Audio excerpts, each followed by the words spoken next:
বেঁচে গেছে, এসে গেছে। এবার এই প্লেনটা পড়বে।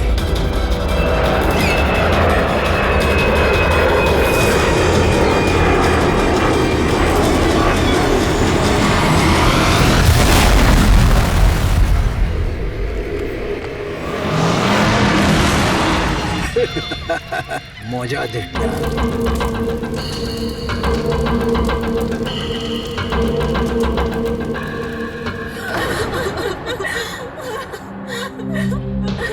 তো প্লেনে আপনাদের তিনজনের হাজবেন্ড ছাড়া শুধু পাইলট ছিল?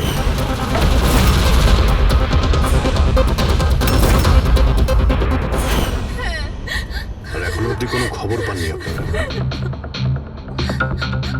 দেখুন, অথরিটিকে পুরো জিজ্ঞাসাবাদ করেছি, আর ওরা বলেছে যে প্লেনে কোনো টেকনিক্যাল প্রবলেম ছিল না।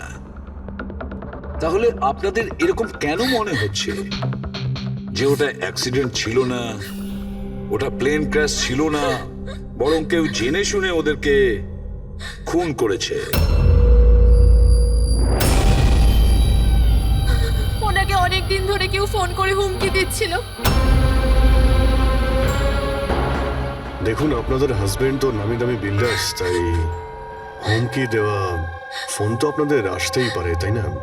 কিন্তু এক্স্যাক্টলি কি হয়েছিল বলুন তো আপনারা? হ্যাঁ, ওরা তিনজন সুরাট যাচ্ছিল কোনো জমি কিনতে, কিন্তু কিছু বিল্ডার্স ছিল যারা চাইতো না এই ডিলটা হোক। হ্যাঁ স্যার, কোটি টাকার ডিল ছিল। নিশ্চয়ই এই কাজ ওদের মধ্যেই কারোর হবে। আচ্ছা, হুমকি দিয়ে কেউ ফোন করলো আর আপনারা পুলিশের কাছে কেন রিপোর্ট করেননি? স্যার, আমরা পুলিশের কাছে যেতে চেয়েছিলাম, তো আমাদের হাজবেন্ডরা আমাদের বাধা দিল। হ্যালো, কে বলছেন? খবরদার যদি ওই সুরাটের জমিটার ব্যাপারে ভেবেওছো তুমি, বুঝেছো? হুমকি দিচ্ছেন? হুমকি দিচ্ছেন আমাকে? হুমকি ভাবো তুমি। কাল সকাল 11টার সময় তোমার জীবনের শেষ নিঃশ্বাস নেবে তুমি। আপনার যা করার করে নিন, এই ডিল তো আমি করেই ছাড়বো। প্লেন ক্র্যাশও ঠিক 11টার সময় হয়েছিল স্যার। 11টা বেঁচে গেছে, এবার এই প্লেনটা পড়বে।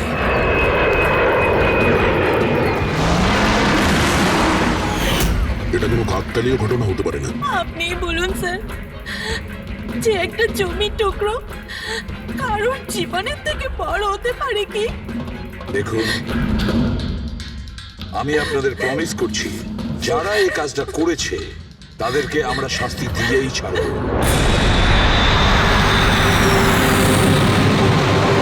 স্যার, আমাদের 5 বছর হয়ে গেছে এই কাজ করছি, আজ পর্যন্ত একটাও ভুল হয়নি।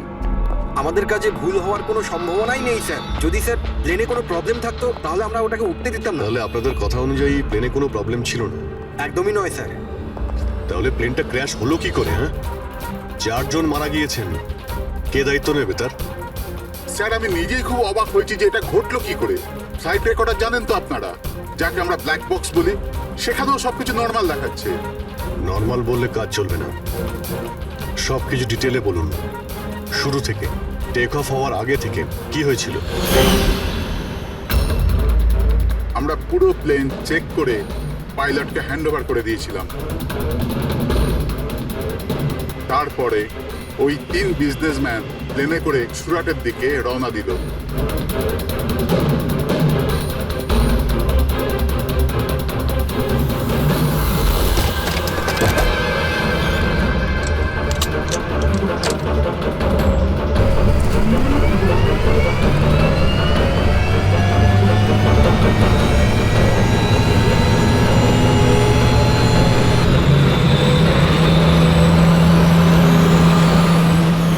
টেক অফের পারমিশন রেডিওর ফ্রিকোয়েন্সি থেকে পাই, মেন টাওয়ার থেকে। কাল আমাদের পুরো ইনফরমেশন পাওয়ার পরই আমরা টেক অফের প্রক্রিয়া শুরু করেছি। হ্যাঁ ফ্রেডি, কি? আচ্ছা, ওকে ওকে ওকে, হ্যাঁ ঠিক আছে, আমরা দেখছি। কি হয়েছে স্যার? মদনকে যে নাম্বার থেকে হুমকি দেওয়া ফোন করা হয়েছিল সেটা ক্র্যাশের দিন এখানেই ছিল, এই এয়ার স্ট্রিপেই। স্যার, ফোনটা যদি এখানেই থেকে থাকে তাহলে এটা ভিতরের কোনো লোকের কাজ। কি? হ্যাঁ, না স্যার, আমরা কাউকে কোনোদিন হুমকি দিয়ে ফোন করিনি। তোমরা না করলে কি বাইরের কেউ এসে করে গেছে? এই তোমাদের সিকিউরিটি এয়ারস্ট্রিপের? যদি ওই লোকটা এখানে এসে থাকে তাহলে কিছু না কিছু তো এখানে নিশ্চয়ই ফেলে গেছে। চেক করে দেখি। স্যার এই জায়গাটা তো পুরো পরিষ্কার, ও যদি কোথাও লুকায় তাহলে ওই হ্যাঙ্গারের কাছে কোথাও লুকিয়েছিল। ঠিক আছে, ওখানে দেখি। আপনারা আসুন আমাদের সঙ্গে।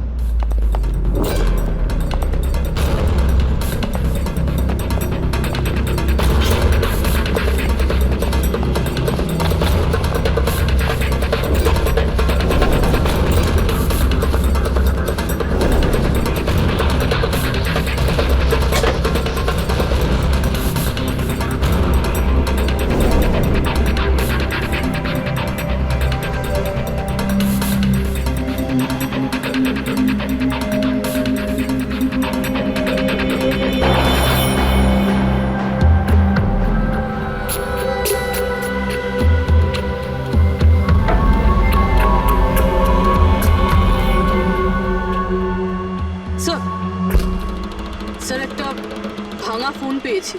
স্যার আমার মনে হয় হুমকি দেওয়ার জন্য এই ফোনটাই ব্যবহার করেছিল। হতে পারে ইউজ করে ভেঙে দিয়েছে। রেখে দাও, কিছু প্রমাণ তো নিশ্চয়ই পাওয়া যাবে। কোথায় পেলে তুমি এটা? স্যার ওখান থেকে। স্যার এখানে।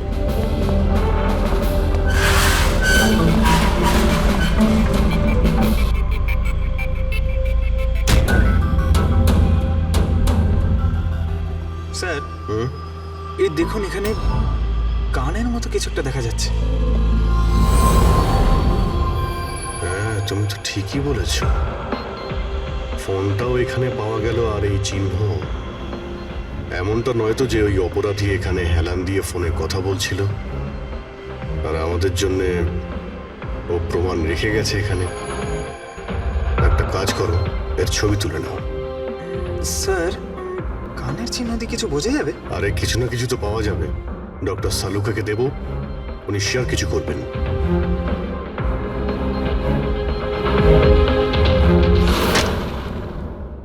স্যার, দুটো লাশ পাওয়া গেছে, অঙ্কুর আর মদনের।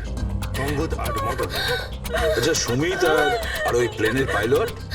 খুঁজ চলছে স্যার, এখনো কোনো খবর পাওয়া যায়নি। আপনারা প্লিজ কাঁদবেন না, একটু শান্ত হন। দেখুন, আমি আপনাদের কথা দিচ্ছি, আপনাদের স্বামীকে যারা খুন করেছে তারা আমাদের হাত থেকে বাঁচতে পারবে না। স্যার, হ্যাঁ স্যার এই ফোনটা পেয়ে গেছি, যে ফোন থেকে হুমকি দেওয়া ফোনটা করা হয়েছিল।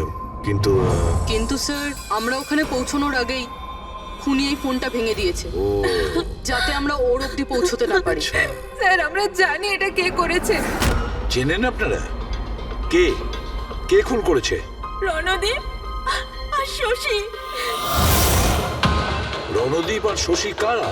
হ্যাঁ স্যার এই দুজন বিল্ডার্স, এরা চাইতো না যে আমাদের তিনজনের স্বামী এই ডিলটা করুক। জানতাম, আমরা জানতাম যে এই ঘটনার পুরো দোষ আমাদের ঘাড়েই চাপানো হবে।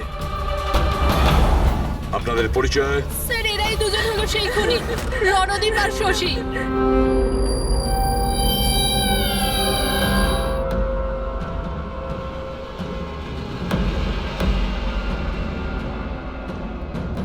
জানি না এই মহিলাদের আমাদের সঙ্গে কি শত্রুতা আছে। যাই হোক না কেন, আমাদের উপরে সবসময় দোষারোপ। আর আগেও একবার এরা আমাদের মিথ্যে অভিযোগে গ্রেফতার করিয়েছিল। আচ্ছা, কোন অপরাধে গ্রেফতার করিয়েছিল আপনাদের? আমাদেরও একটু বলুন। স্যার প্রথমবার যখন অঙ্কুরকে কল করে হুমকি দিয়েছিল, তো আমি পুলিশে রিপোর্ট লিখিয়েছিলাম এই রণদীপের বিরুদ্ধে। আর পুলিশ আমাকে গ্রেফতারও করেছিল, কিন্তু পরে আমি নির্দোষ প্রমাণিত হই। হ্যাঁ স্যার, আসলে ওই হুমকি দেওয়া ফোন ওই গ্রামবাসীদের ছিল, যাদের জমি এরা নিতে চেয়েছিল। হ্যাঁ, ওই গ্রামের লোকগুলো তো এখনো জেলেই আছে। তো এই বাজে কাজটা তোমরা ছাড়া আর কে করতে পারে? দেখলেন স্যার, আবার আমাদের ওপর অভিযোগ। যদি আমরাই হামলা করে থাকি তাহলে সিআইডির কাছে আমরা কেন আসবো? কোনো ব্যাপার না, খুব তাড়াতাড়ি সমস্ত সমস্যার সমাধান হয়ে যাবে। হ্যাঁ, কারণ আমরা ওখানে অপরাধীর কানের চিহ্ন পেয়েছি। আর ব্যাস, সেটা থেকে তো আমরা পুরোটা জেনেই যাব যে খুনি কে। এই দেওয়ালে যে কাঁচা রং ছিল ওখানে এই যে কানের ছাপটা দেখা যাচ্ছে, এই কানের ছাপটা দেখো। কিছু দেখতে পাচ্ছ এতে? ওই কানের প্রিন্টে স্টারের মতন দেখতে কিছু ইমপ্রিন্ট আছে। আরো একটা কথা, এই যে অপরাধী এ সমুদ্রের আশেপাশে থাকে। এইটা কিভাবে জানতে পারলেন স্যার? আমি বলছি, এই ফোনটা, এই ফোনের যে ভাঙা অংশটা, এর উপর আমি কিছু সমুদ্রের বালি আর মাছের কাঁটার টুকরো পেয়েছি। আচ্ছা আচ্ছা, তো যখন ওই লোকটা তার জুতো দিয়ে ফোনটা ভেঙেছিল তখন ওই বালি আর ওই মাছের কাঁটা জুতো থেকে বের হয়ে ফোনের মধ্যে চলে আসে। জুতোয় বালি আর এই তো মাছের মাথা কাঁটা খুলেছে। হতে পারে ওই লোকটা ফিশ মার্কেটের আশেপাশে থাকে। এখানে তো দুটো ফিশ মার্কেট আছে, একটা ভার্সোভা জেটিতে আর একটা মার্ড আইল্যান্ডে। ব্যাস, তাহলে আমাদের কাজ হয়ে গেছে। এই দুটো ফিশ মার্কেটে গিয়ে খোঁজ নাও আর দেখো এমন কেউ আছে যে কানের মধ্যে স্টারের শেপের ইয়াররিং পড়েছে।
ওই লোকটাকে আমি দেখতে পেয়েছি। Okay sir. সবাই চলে এসো। Okay sir.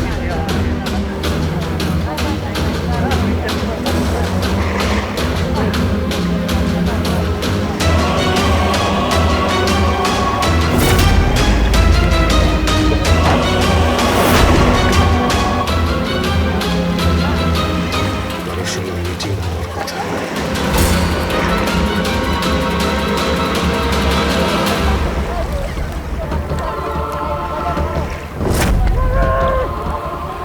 এই লোকটা কে চিনতে পারছি না তো।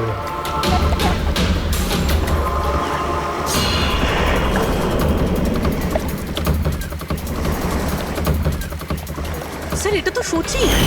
এয়ারপোর্ট অথরিটিজ মরে যাওয়া পাইলটদের লিস্টে এর ছবি দেখিয়েছিল। এই পাইলটটা সচিন, এই সচিন বেঁচে আছে। স্যার, ও যদি প্লেন ক্র্যাশে মারা না যায় তাহলে এই এখানে লুকিয়ে কি করছে? তাই তো, সামনে আসছে না কেন?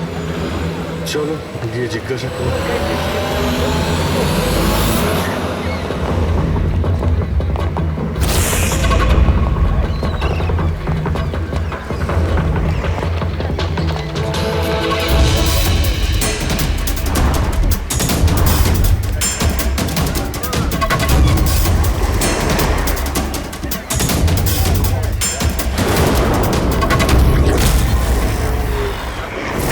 স্যার,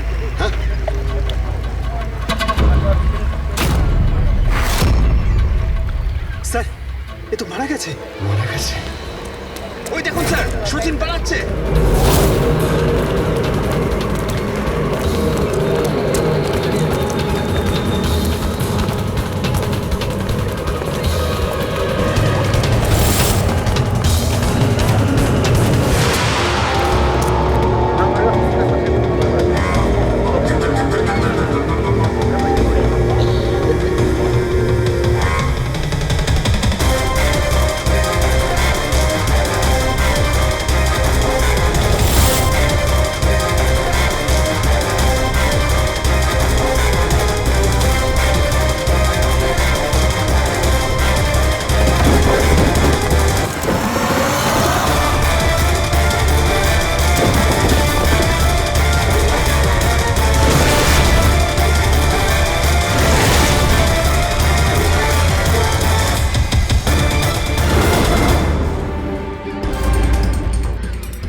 মনে হয় এমন কিছু রহস্য জানতো যেটা সচিন চাইতো না আমরা জানতে পারি, আর হয়তো সেই জন্যই ওকে মেরে ফেললো।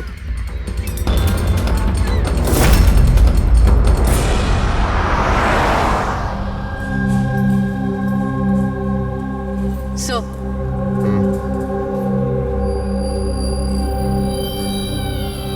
কি জিজ্ঞেস করতে চান আপনি আমাকে? আপনার হাজবেন্ড সচিনের ব্যাপারে আপনি কি বলতে পারবেন ও কোথায় আছে? এটা কিরকম প্রশ্ন ইন্সপেক্টর? আপনারা তো জানেন কিছুদিন আগে একটা প্লেন ক্র্যাশে। আগে না, সচিন বেঁচে আছে। বেঁচে আছে? আগে হ্যাঁ। আর আপনি হয়তো এটা শুনে খুবই কষ্ট পাবেন যে ও একটা খুন করে পালিয়েছে। এমনিতে তোমার স্বামী সচিন কত টাকা পেয়েছিল এই ষড়যন্ত্রে যুক্ত হয়ে? টাকা? টাকা পাইনি। টাকা যদি পেয়ে থাকতো তাহলে আমি কফি শপে কাজ করতাম না। আর এমনিতে আমাদের রিলেশন ঠিক চলছিল না। আপনাদের মধ্যে বনিবনা হচ্ছিল না? কি বলতে চাইছেন, মানে জিজ্ঞেস করতে পারি কি প্রবলেম ছিল? দীপ্তি নামের একটা মেয়ে আছে, এয়ার হোস্টেস। অনেকবার বলতো যে তোর সাথে ডিভোর্স নিয়ে ওর সাথে থাকতে চাই। কোথায় থাকে ও? সিঙ্গাপুর। সিঙ্গাপুর? কি সচিন বেঁচে আছে? এ হতে পারে না স্যার, আমরা নিজের চোখে ওকে প্লেনে উঠতে দেখেছিলাম। স্যার এত বড় দুর্ঘটনায় ওর বেঁচে থাকার কোনো সম্ভাবনাই নেই স্যার। আর ও যদি প্লেন থেকে প্যারাশুট নিয়ে লাফ দেয় তাহলে? না স্যার, যদি প্যারাসুট নিয়ে লাফ দিত তাহলে কেউ না কেউ তো নিশ্চয়ই দেখতে পেত। আমরা কিছু মিস করে যাচ্ছি না তো? কি একটু আগে তুমি কি বললে, কি মিস করেছো? না না স্যার, কিছু না। তোমাদের অ্যাপিয়ারেন্স বলছে যে তোমরা কিছু লুকোচ্ছ, তাই তো? কি ব্যাপার বলো, বলো তাড়াতাড়ি। সরি স্যার, আমরা ওই ছোট একটা ভুল করে ফেলেছিলাম। কিরকম ভুল? স্যার যখন প্লেন টেক অফ করেছিল আমরা ওখানে ছিলামই না। আপনারা এত বড় ভুল কি করে করতে পারেন? হ্যাঁ স্যার, ওই প্লেন যখন রানওয়েতে দৌড়চ্ছিল স্যার কিছু বিস্ফোরণ হলো স্যার। কিরকম বিস্ফোরণ? স্যার কেউ একজন চকলেট বোম ফাটিয়েছিল, তো আমরা ওইটাই দেখতে গিয়েছিলাম যে কোথাও কিছু হয়নি তো। আরে এটা তো চকলেট বোম। আর স্যার যখন আমরা ফিরে এলাম তখন দেখলাম যে প্লেন উড়ে গেছিল স্যার। এটা ওই দাড়িওয়ালারই কাজ হবে স্যার।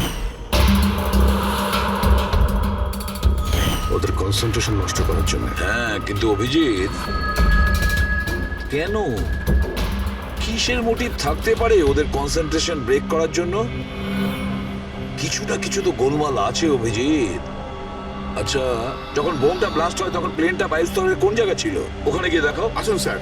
চলো দেখো। আসুন।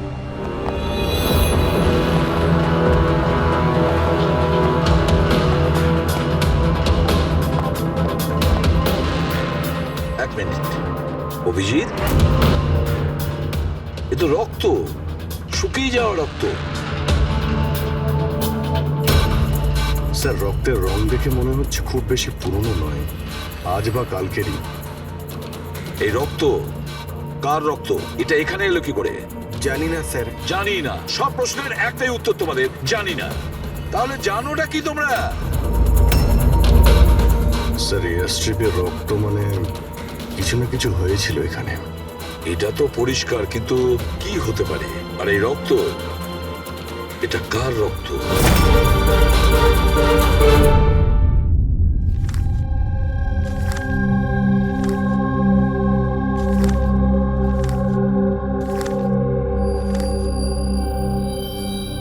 বস, জানতে পেরে গেছি ওই এয়ার স্ট্রিপে যে রক্ত ছিল ওটা কার? কার ছিল? এর পাইলট সচিনের।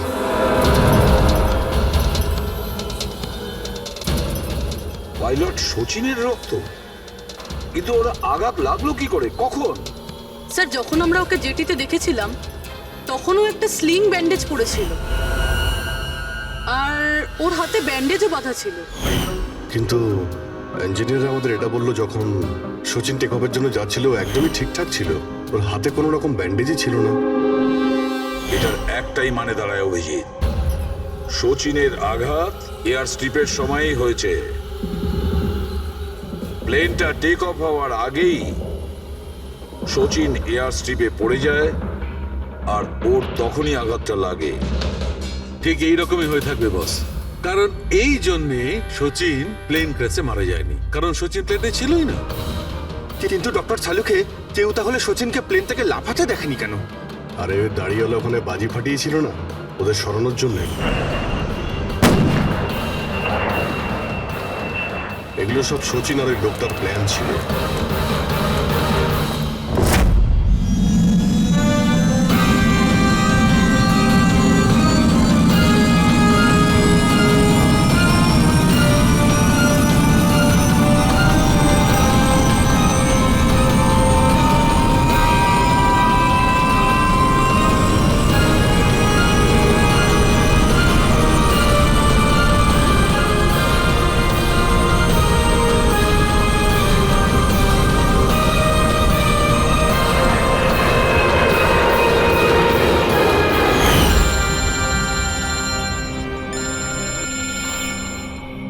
হ্যালো,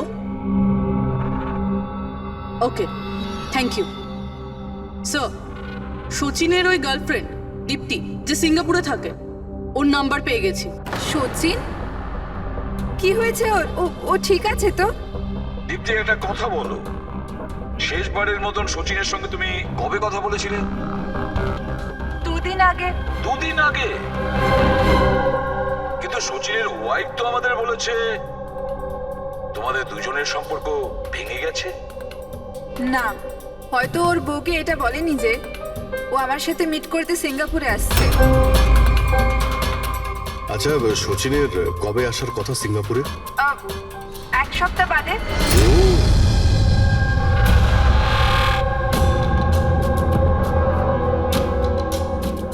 আচ্ছা, আর কি কি কথা হয়েছে তোমার সঙ্গে 2 দিন আগে? ও বলছিল যে ও অনেক টাকা পেতে চলেছে আর তারপরে আমরা দুজনে নতুন জীবন শুরু করতে পারি।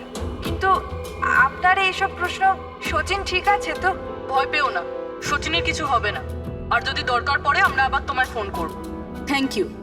আচ্ছা, দীপ্তি আবার যুক্ত নয় তো এই প্ল্যানের সঙ্গে, এই সমস্ত ষড়যন্ত্রের সঙ্গে? পুরবি, একটা কাজ করো, সিঙ্গাপুর পুলিশকে পুরো ডিটেলস জানিয়ে দাও আর বলো যে ওরা এই দীপ্তির উপর যেন নজর রাখে। Yes sir.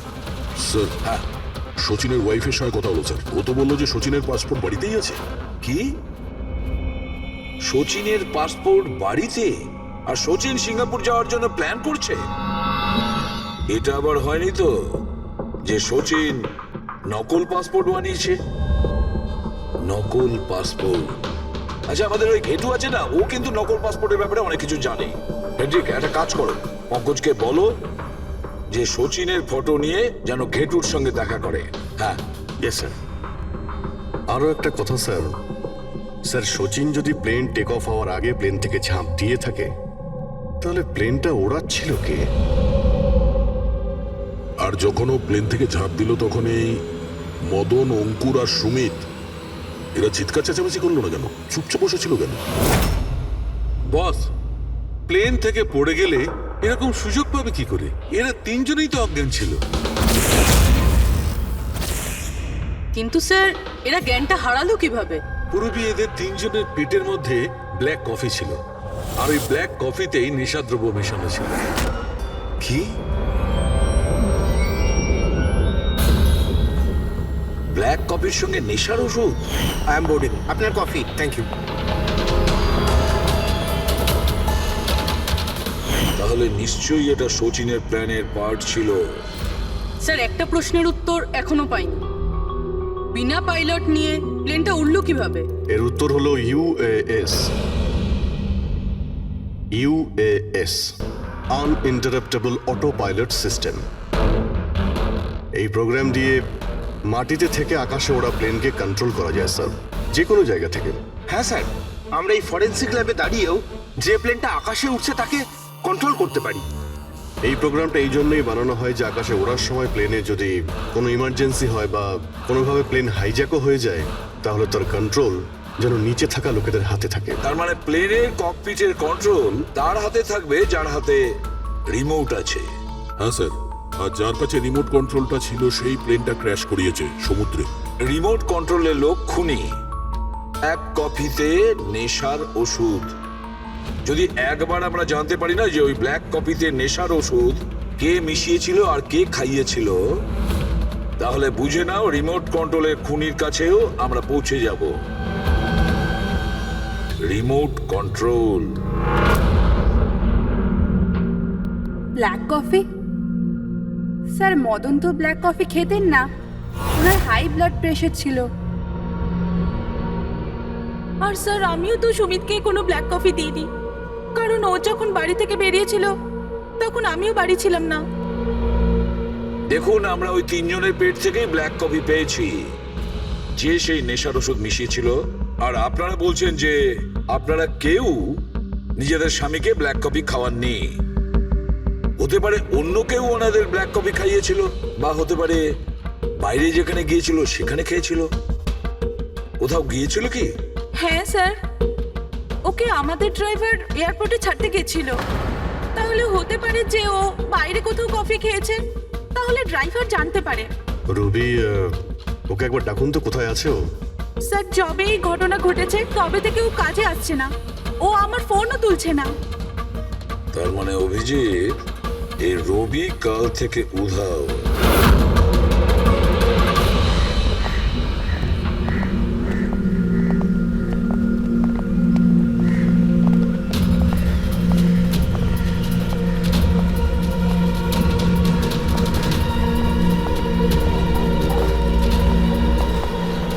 সরিয়ান প্লিজ, একটু দেখি তো কি হয়েছে এখানে।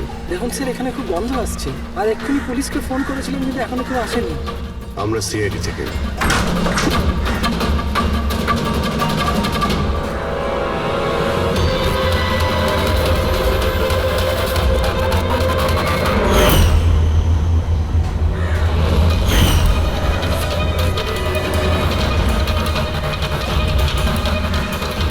স্যার আরও একটা খুন।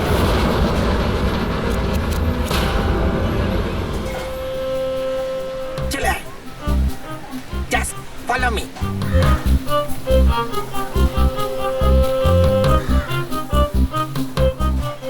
পঙ্কজ, চুপচাপ আমার পেছন পেছন চলতে থাকবি যতক্ষণ আমি এখানে আছি। তোর ঘাবড়ানোর কোনো দরকার নেই।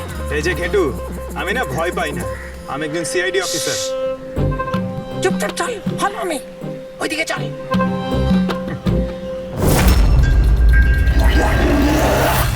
চলে আয়, পঙ্কজ।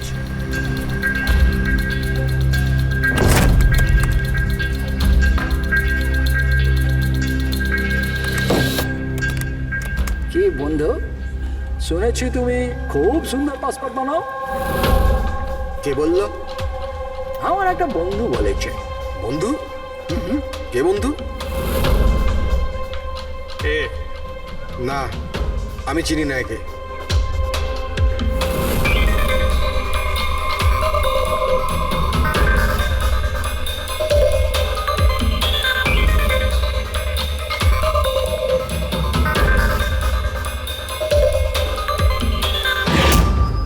এ তোমার বন্ধু?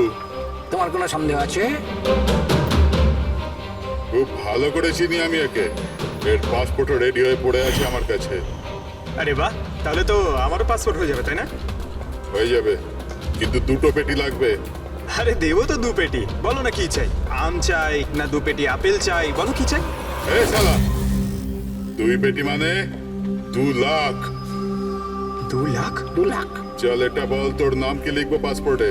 Sub inspector Pankaj, CID. CID? হ্যাঁ, সিআইডি। আরে আরে আরে, আমি কি করেছি তোমার? শুধু তোরই নয়, যত নকল পাসপোর্ট বানায় সব ধান্দা বন্ধ হয়ে গেছে। যে যে প্রশ্নগুলো আমি করব সব কটা সত্যি সত্যি উত্তর দিবি, না হলে 2 লাখ বার উঠবস করাবো, বুঝেছিস? জিজ্ঞেস করো কি করবার আছে। এ ওর নকল পাসপোর্ট নিতে কখন আসবে? জানি না। জানিস না? আজ সন্ধ্যেবেলা। দেখলে পঙ্কজ, খেঁচুর কামাল। স্যার রবির ঘর থেকে যে বোতলটা পাওয়া গেছে, ওখানে ওই নেশার ওষুধটা আছে যেটা সালুমকে স্যার ব্ল্যাক কফিতে পেয়েছিল। ওই রবি ছাড়া আর কারোর আঙুলের ছাপ পেয়েছিলে ওই বটলে? হ্যাঁ স্যার, রণদীপের।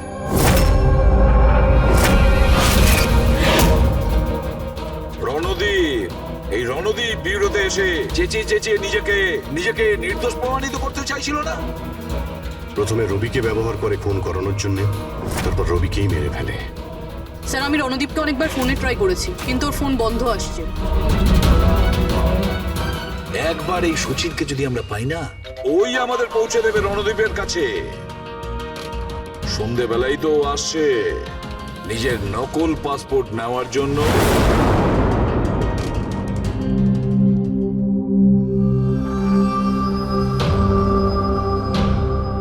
আমার পাসপোর্ট রেডি আছে?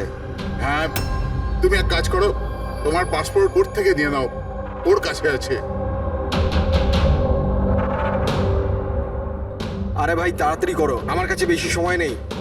সত্যি বলেছিস তুই, তোর কাছে তো একদম সময় নেই। বাস এইটা, এই ফটোটা চিপকে দি। এটা কি ধরনের মজা? মজা নয়, এটা সিআইডির উপহার। সিআইডি? বল, ওই প্লেন ক্র্যাশটা কি করে করেছিলি তুই?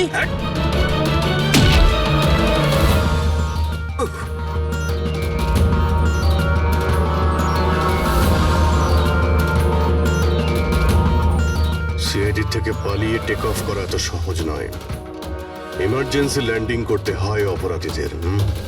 টাকার লোভে আমি অন্ধ হয়ে গিয়েছিলাম। এই কাজের জন্য আমার 50 লাখ টাকা দেওয়া হয়েছিল, কিন্তু আমি জানতাম না যে স্যার ওরা মারা যাবে। তোকে টাকা কে দিয়েছিল সেটা বল। স্যার আমি জানি না স্যার, আমি শুধু একবার কথা বলেছিলাম ওর সাথে। পঙ্কজ, ইন্টারনেটে ভালো করে দেখো এই রণদীপের কোনো ইন্টারভিউ পাওয়া যায় কিনা। স্যার পেয়ে গেছি। আমি আমার সাফল্যের সব কৃতিত্ব আমার কঠোর পরিশ্রম আর না হারা মনোভাবকে দেব। এই পৃথিবীতে কোনো কিছুই অসম্ভব। আমি কোথায় ছিলাম আর কোথায় এসে পৌঁছেছি।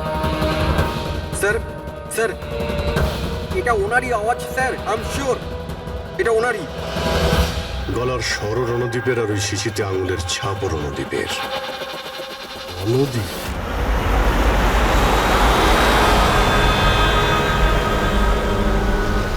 স্যার সামনে গিয়ে রাইটে। স্যার এই রণদীপের ফোন তো অফ বলছে, ওর লোকেশন কি করে ট্র্যাক করব? আরে ফোন বন্ধ তো কি হয়েছে পঙ্কজ, ওর ভিডিওটায় মনে আছে? ওই ভিডিওটার মধ্যে ওর হাতে একটা ব্রেসলেট পড়েছিল। আমি ওই ইন্টারভিউ দ্বিতীয়বার চেক করেছি।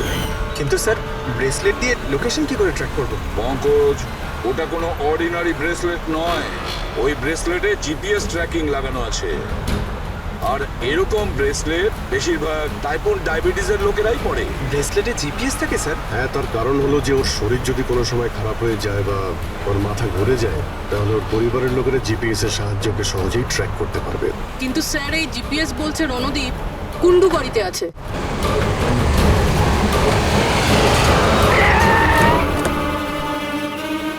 স্যার এখানেই কোথাও হবে, এইখানেই।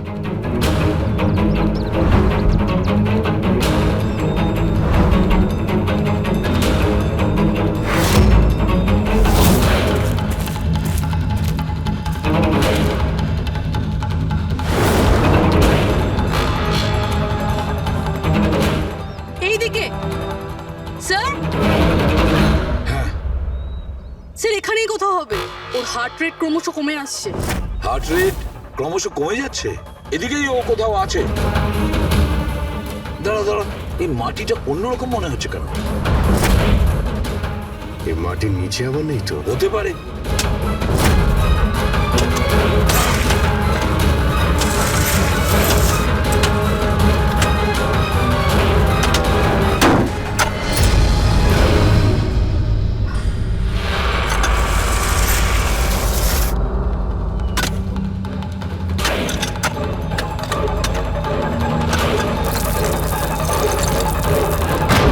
মাই গড, বেঁচে আছে? স্যার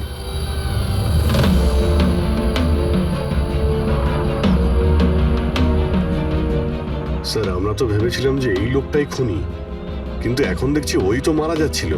স্যার আমার মনে হয় না রবির খুন রণদীপ করেছে বলে, কারণ ব্যুরো থেকে বেরোনোর পরে ওর ব্রেসলেটের লোকেশন এখানটাই ছিল, ও অন্য কোথাও যায়নি। তার মানে যে সচিনকে টাকা দিয়েছিল সে রণদীপ ছিল না, অন্য কেউ ছিল। কিন্তু স্যার ভয়েস তো ওরই ছিল, গলার আওয়াজ তো ওরই ছিল। পুরোবি আওয়াজ চেঞ্জ করে কথা বলা কোনো ব্যাপার না। আর আজকাল স্যার এমন এমন মোবাইলের অ্যাপ এসছে যার সাহায্যে যে কেউ যে কোনো আওয়াজে কথা বলতে পারে। কিন্তু কে সে যে রণদীপকে ফাঁসানোর চেষ্টা করেছিল? সে কে ছিল যে কিনা নিজের ভয়েস চেঞ্জ করার অ্যাপ ইউজ করেছিল?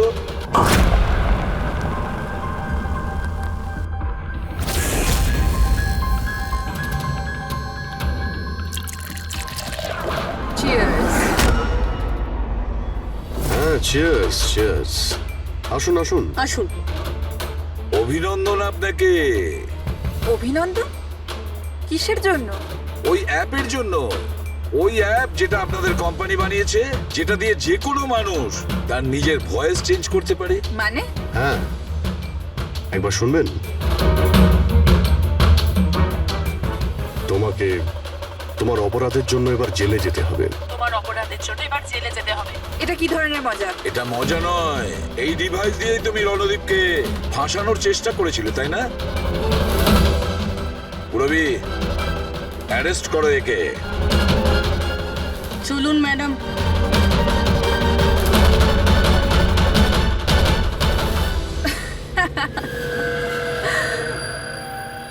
এত কিসের তারা আছে সিআইডি? একটু ওদিকে তো তাকান।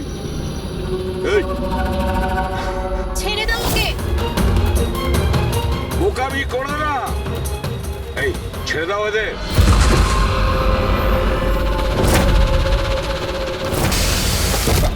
মাই গড, তাড়াতাড়ি ওঠো।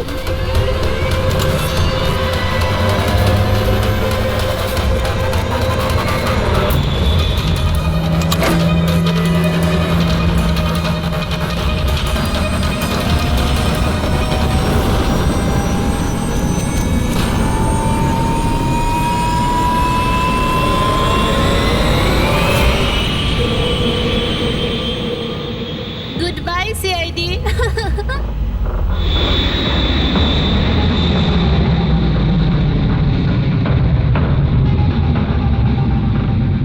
Well done girls. আজ পর্যন্ত বড় বড় অপরাধী যেটা করতে পারেনি সেটা আমরা করে দেখিয়েছি। সিআইডি তো পাগল হয়ে গেছে মনে হয়। আরে ওসব তো ঠিক আছে, কিন্তু আমরা যাব কোথায়? অরিজিনাল প্ল্যান তো আমরা ভেস্তে ফেলেছি। ভেবে দেখি, কোনো না কোনো রাস্তা তো পেয়েই যাব।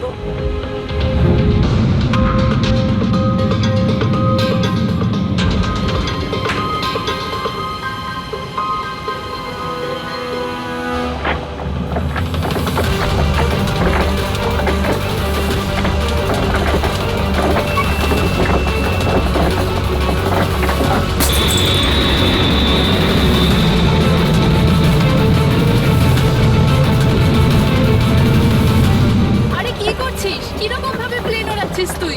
আরে আমি চালাচ্ছি না রে। তুমি তো বলেছিলে যে তুমি প্লেন চালাতে পারো। আরে আমি এটা পড়ছি না, এটা নিজে থেকে হচ্ছে। ও নো, প্লেন তো নিচে যাচ্ছে।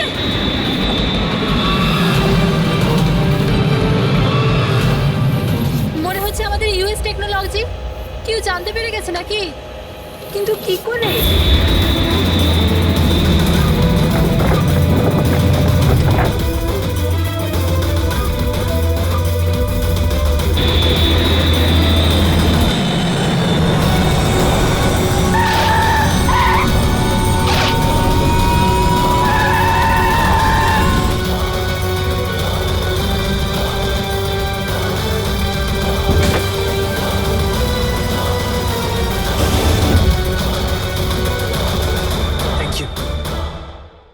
আসুন।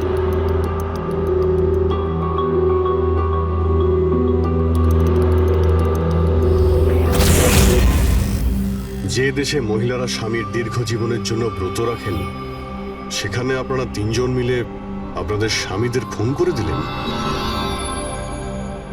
নিশ্চয়ই কোনো উপযুক্ত কারণ ছিল এর। হ্যাঁ, কারণ ছিল। আমাদের হাজবেন্ডরাও ধোয়া তুলসী পাতা ছিল না। হ্যাঁ, লোকেদের কাছে তো এমন দেখাতো যে ওরা আমাদের খুব ভালোবাসে, কিন্তু বাড়িতে কিছু অন্য গল্প হতো। না আমরা কোনো ভালোবাসা পেলাম, আর না কোনো সম্মান। ও অঙ্কুর তো কতবার রিয়ার উপর হাতও তুলেছিল, হসপিটালে ভর্তি হতে হয়েছিল ওকে। এই সব থেকে বিরক্ত হয়ে আমরা আমাদের স্বামীদের কল করে হুমকি দিচ্ছিলাম। আর ভাবলাম সুযোগ ভালো আছে, তাই আমরা ওদের মেরে ফেললাম।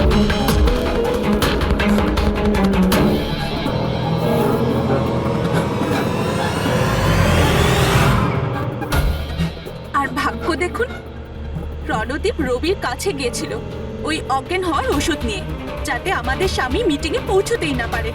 আর এই ব্যাপারটাও আমাদের কাজে লেগে গেল। তাহলে রবির সততার সুযোগ নিয়েছো তুমি।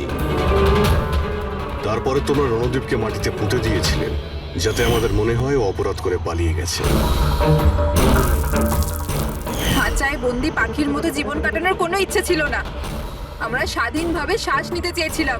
স্বাধীনভাবে শ্বাস নেওয়ার আরো কিছু পথ খোলা আছে ম্যাডাম। স্বামীকে খুন করা সব থেকে ভুল সিদ্ধান্ত। এটা ঠিক করতে যদি স্বামীর কাছ থেকে সরে যেতে, কিন্তু না, তোমরা তিনজন এমন রাস্তা বেছে নিয়েছো যে রাস্তা তোমাদের অন্ধকারে নিয়ে যাবে, আর সেটাও জেলের গড়াদের পেছনে।